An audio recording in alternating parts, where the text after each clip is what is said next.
So குடல் வால் பழுத்ததினால் வேற என்ன பிரச்சனைகள் ஏற்பட வாய்ப்பு இருக்குது? ஸோ குடல் வால் பழுக்கிறதுனால நிறைய பேருக்கு வந்து நுண்துளை அறுவை சிகிச்சையை பரிந்துரைப்பாங்க.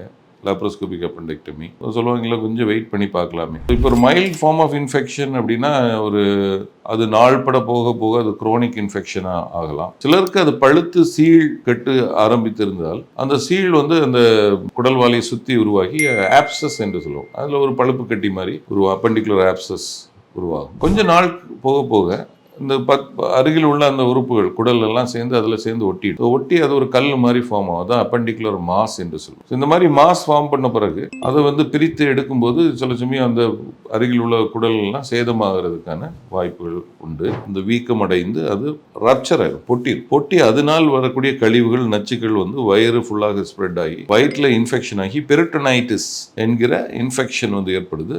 அந்த இன்ஃபெக்ஷன் வந்து இரத்தத்தில் கலந்து அது வழியாக பல உறுப்புகளை கூட பாதிப்பதற்கான வாய்ப்புகள் இருக்கு. செப்சிஸ் என்று சொல்லுவோம். செப்சிஸ் இன்டியூஸ்டு மதர் சேஞ்சஸ் எல்லாம் வர்றதுக்கான வாய்ப்புகள் இருக்கு. எனவே குடல் வால் நோய் வந்து நம்ம தாமதிக்கிறது வந்து ஒரு நல்ல ஆப்ஷன் இல்லை. அதில் இன்ஃபெக்ஷன் இருக்குது, மைல்டர் ஃபார்மில் கொஞ்சம் நல்லாவே ஆயிருக்கு அப்படின்னா இது இமீடியட் ட்ரீட்மெண்ட் எடுக்கிறது தான் பெட்டர் ஆப்ஷன்.